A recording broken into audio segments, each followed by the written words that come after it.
In this episode, from military quarantine in Kyrgyzstan to self-isolating in the master bedroom, the travel ad offering us hope, and there's more than one way to use a snorkelling mask. Welcome to the new daily World Nomads Podcast. We'll be keeping you up to date with travel alerts, information about coronavirus, and sharing some uplifting news and views to inspire you and keep you smiling. Hi, it's Kim and Phil with our daily COVID-19 episode, keeping you up to date with experiences from travellers, the latest headlines, and in this episode, Phil, new beginnings and innovative ideas. Yes, innovative.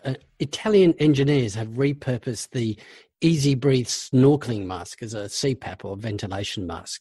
Obviously, the ventilation masks are in very short supply because everybody needs one when they get admitted to hospital. You know which one I'm talking about? The snorkelling mask. It's like the full face snorkelling mask. Yeah, have you seen those? I have. I'm a snorkeler, so when I've seen people with those, I've thought, this sounds odd, how do you breathe? Because they're full, it's like a full face thing, but obviously they've got the snorkel. Have you used one of those? I haven't used one of those snorkels, no, because I'm okay with the old school, so I don't mind that at all. And they're certainly not needed for snorkelling any reefs at the moment, so a big thumbs up to those Italian engineers. What else you got?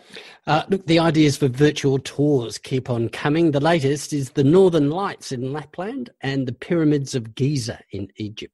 Links in show notes. Still to come, the ad campaign that may just bring a tear to your eye. But first, this episode's travel story belongs to Stephen. He was in military quarantine in Kyrgyzstan after returning home from what was supposed to be his wedding in Istanbul. So let's hear all about it. So I'm based in Bishkek, Kyrgyzstan, off and on throughout the year when I'm not doing projects abroad, working abroad. And I left here on February 28th and managed to fly back finally on the 19th of March at like 2:40 in the morning. I had left to go to ITB Berlin and in fact had already taken off by the time that they canceled it. So I was in Istanbul on a layover when they canceled finally the conference. So anyway, I continued from there to Germany. And then by the time that I was trying to come back to Kyrgyzstan, this whole thing had just exploded. And so Germany was on the list in Kyrgyzstan for anyone arriving from Germany, Italy, South Korea, China, a number of countries, was mandated to go to a 14-day quarantine. So it wasn't quite 14 days for me at the actual quarantine facility. On the evening of day 6, they finally let most of us go home for self-quarantine if we were asymptomatic. But I spent 6 days living on the site of a former U.S. military base that was once used as the transit center for soldiers going to Afghanistan. And then when the U.S. left in 2014, they handed the base over to the Kyrgyz National Guard. And so because it was just across the street from the major international airport, the government set that up as the primary quarantine facility for potential COVID patients. Well, I've spoken to a lot of travellers that are holed up in Airbnbs, hotels, but nothing quite like that. Was it depressing? Yeah, look, I mean, even the surprisingly facilities and treatment were fine, It was just depressing in the sense that the whole reason I flew back was to be back with my family here. And then I made it to like just outside the airport and got diverted into this quarantine facility. So it certainly wasn't a good time, and it's something I would go out of my way to avoid again. But it also was that one step closer to getting home and getting to my family. I bet. And look, for those that may not know, that conference in Berlin is like the conference on the travel calendar. So I'm guessing you probably know quite a few people that were in a similar situation to you, finding themselves stranded. Yeah, well, so a lot of the travel bloggers that I know ended up going anyway and doing sort of just side talks and meeting with each other and hanging out. And so for a lot of people, I think they still managed to get some use out of it. But I was coming at it from a travel writer perspective and was doing a little bit of work for a DMO. And so there was just really no reason for me to be there in the first place. But I was just so sort of thrown when they canceled it and I was already on the way that I said, well, I've got this flight tomorrow morning anyway. I guess I'll still take it and get there and then sort myself out after that. Now, you've mentioned your family a few times. Not only have you had this experience, but you've also had to cancel your wedding. A lot of people have, but you were supposed to have your wedding in Istanbul. Tell me what it was going to be like. Yeah, so March 21st in Kyrgyzstan, in Central Asian society broadly really, is a big holiday called Nowruz. And so it's like the sort of traditional Zoroastrian New Year is the basis of it.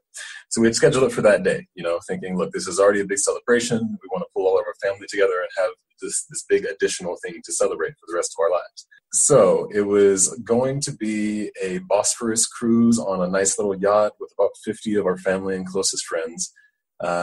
Basically just selling in between Europe and Asia for 5 or 6 hours, and to tie the knot and do some dancing. We had some Kyrgyz cultural performances planned from some students that live in Turkey, and it really seemed like it was going to be a nice event.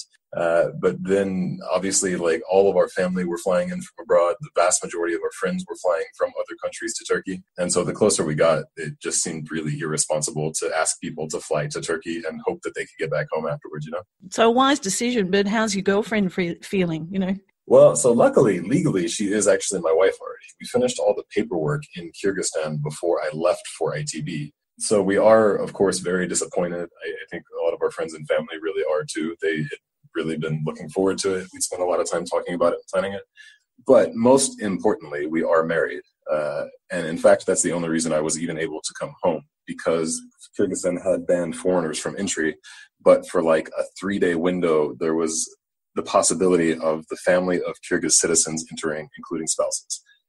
So had we not just taken care of the paperwork beforehand, I wouldn't have even been possible to fly back to the country. Newlyweds in isolation, how are you spending your time? And that is not a leading question. No, in fact, I'm in the master bedroom, and the only time that I see them is when I open the door for when they bring food 3 times a day. So I've got 6 more days, or I guess 5 more days now, of home quarantine, where the doctor calls and checks up on my temperature once or twice a day.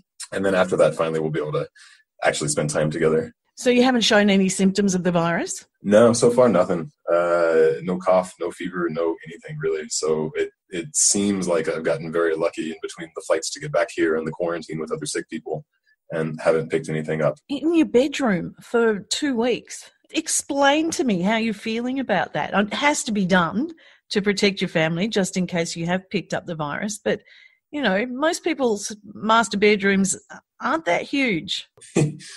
Well, it's bigger than the room that I had at the quarantine. So it's certainly a positive even from that regard. To be honest, now it's mostly relief, and happiness to be with the people that I care about, even if I'm not able to interact directly with them. For a long time, it was just this sort of like confused days, as we were canceling the wedding and as Istanbul was like slowly starting to take things more seriously. I just was walking around in this air of sort of being lost. And then added to that, of course, some stress when I finally did fly back to Kyrgyzstan and was in there with people that may have been sick and nobody knew. And So what's planned for when you come out of the bedroom? Is it some sort of dinner with the family? Yeah, we've got a bunch of champagne that we were planning to take to the wedding. They make champagne in Kyrgyzstan. And so I think the immediate plan the day that I get out is a nice brunch with a couple of mimosas with the family all together. And then after that, we'll still be at the apartment for a while because Bishkek, the capital city of Kyrgyzstan, is on lockdown until April 15th, I believe. Now, will you follow through with the planned celebration, or will you just consider that this is the way the wedding went? Listen, to be honest, it's too early even to say. We have very briefly talked about it, but so much of the focus for the past few weeks was just me trying to get home and trying to find ways to do that. And so until we can really sit down face to face and talk about many things, including that, I think there's just no way to say for sure. Well, one thing is for sure, things will get back to normal. In tomorrow's episode, we hear from a nomad forced to go back home and live with her parents until things do.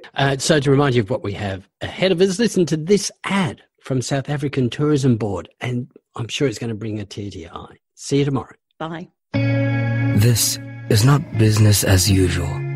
No regular day of the week. There'll be no fighting the snooze button and getting ready for work.